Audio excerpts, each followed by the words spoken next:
The Journal of Emergency Medical Services says it's an effective drug that could save lives in the field. But its use by first responders at the urging of police during arrests is setting off alarm bells among some doctors, lawyers, and civil rights activists. CNN's Sarah Seidner investigates the use of ketamine. How much you had to drink?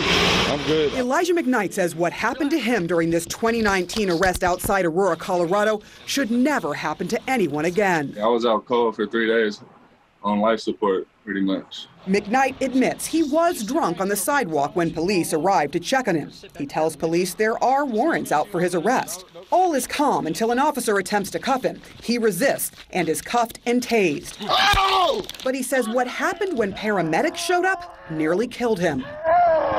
They were acting like I was just the Incredible Hulk and that I was tossing them around. You're a little too hyped up right now. You gotta relax, you guys. A little bit more. I am being quiet. You are, and I appreciate it, man. Paramedics initially determined he doesn't need to be hospitalized. He doesn't need to go to hospital. Man.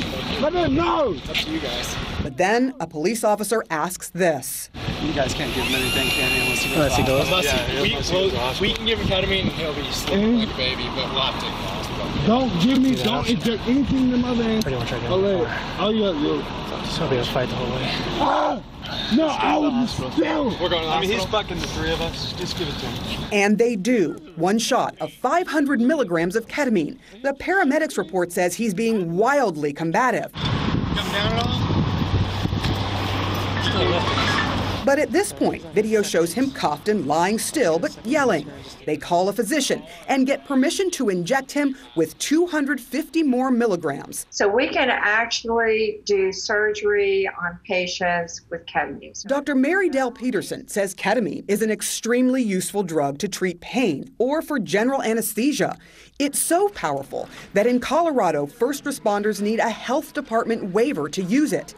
It works fast, can leave a patient conscious but unable to move, unable to speak, and sometimes unable to breathe. Depending on what study you look at, 30 to 57% of patients will require intubation where you have to put a breathing tube in. The controversy is over why and how it's being used by first responders. They definitely weren't going to give me ketamine until the police asked for it. Ketamine or any other drug, should not be given for purely law enforcement purposes. We give drugs to treat medical problems. In McKnight's case, though, the Colorado State Health Department recently determined medics' actions were independent of police request and warranted. McKnight disagrees, but says he's thankful he didn't die, unlike another Colorado man named Elijah that same month. Stop. Elijah McClain committed no crime, but he's stopped on his way home after Aurora police are called about a man walking with a ski mask on. Please respect the boundaries that I am speaking. Officers confront him. They say he fought them. They put him in a chokehold, causing him to vomit. Whatever he's on, he has incredible strength. Yeah, crazy strength. McClain is already cuffed, face down, saying he can't breathe. An autopsy shows he has no illegal drugs in his system. But when paramedics arrive,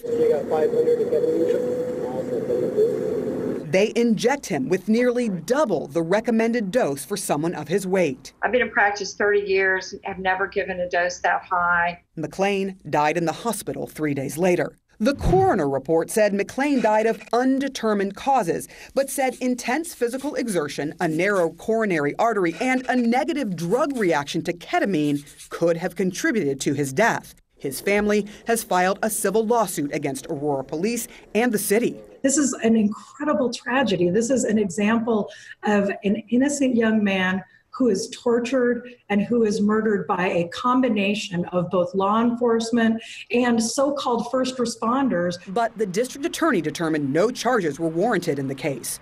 Now, a year after his death, the city, state, and health department have all opened new investigations. But Aurora Fire Rescue determined last November that their paramedics' actions were consistent and aligned with our established protocol, and that McClain was showing signs of excited delirium, a dangerous and often inexplicable condition. Nope.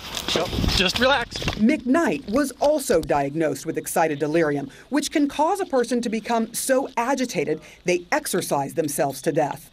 The condition is not recognized by any major medical association, but is recognized by the American College of Emergency Physicians. Even clinicians would have a difficult time diagnosing an excited delirium. And when you employ ketamine, you better be darn sure that this is an excited delirium and not something else. The Colorado Department of Health's ketamine waiver guideline says excited delirium is a rare syndrome, but data shows from 2018 to 2019, there was a 72% increase in ketamine waivers issued to treat it. The term excited delirium is being used by law enforcement to justify what is unjustifiable, excessive force against civilians. Why do you think police asked paramedics to give you something? They're being lazy and didn't want to do their job.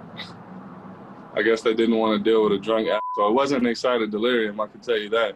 Authorities won't comment as there is an active case still pending against McKnight. An article in the Journal of Emergency Medical Services says ketamine is an effective drug in the field that can save lives. But there is no national database that tracks ketamine use by EMS workers. Across the United States, we found several ongoing investigations into the use of ketamine by first responders. In my experience, I have been pressured by police to administer ketamine. This paramedic in Minnesota says he's speaking out for the very first time about his concern over using ketamine as a policing tool. He is suing the city of Woodbury, saying he had to quit his paramedic job there because he was retaliated against for exposing falsified EMS training records in his department and for refusing to bow to pressure by police to use ketamine on a mental health call when he says it was not medically necessary. Before we even arrived, we were receiving notes from dispatch asking us to get our ketamine ready. I was met by multiple officers who asked, "Do you have your ketamine ready? Do you have it drawn up?" And I said, "No, I have it available, but I'd like to evaluate this patient first." What was the reaction? They were angry. I don't think that they were expecting me to give the response that I did. What happened ultimately? There wasn't any reason to give him any medications. Baker says talking was the best tool in the field that day in 2019, but he paid a price for it. I was placed on a performance improvement plan for being angry and insubordinate towards a police officer because I was advocating for a patient. Because you refused ketamine? Because I refused to administer ketamine. The city categorically denies all of Baker's allegations and says no records were falsified. It is a perfect crime. Baker's attorney, Kenneth Udoybach, says all Baker is doing is trying to protect citizens and the city, knowing what happened in neighboring Minneapolis. Ketamine should never be a law enforcement tool.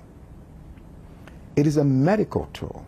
In 2018, the Minneapolis Office of Police Conduct Review found the appearance of ketamine in reports increased from 2 in 2010 to 62 in 2017, a 3,000% increase. Analysts observed 8 cases where MPD officers participated in the decision to administer ketamine. We can't simply substitute injecting people involuntarily with a dangerous psychotropic drug instead of talking. It's not constitutional. The McClain family and McKnight believe that is exactly what happened in their cases. Yeah, it definitely wasn't to keep me or them safe because it almost killed me. And there's some new developments after the re-investigation of the McClain case. The Colorado State Department of Health is now reviewing its ketamine waiver program that allows first responders to use ketamine for excited delirium in the field. We're also hearing from a city council member in Aurora who says that the use of ketamine should be stopped altogether until the investigation is complete in the McClain case. We've heard, too, from the National Fraternal Order of Police spokesperson who told us, though she's not involved in any of these cases, that she has a hard time believing that police would try and use excited delirium as an excuse just to have ketamine used on a person unless it was for their safety and the safety of first responders. Dawn. Sarah Seidner, thank you very much.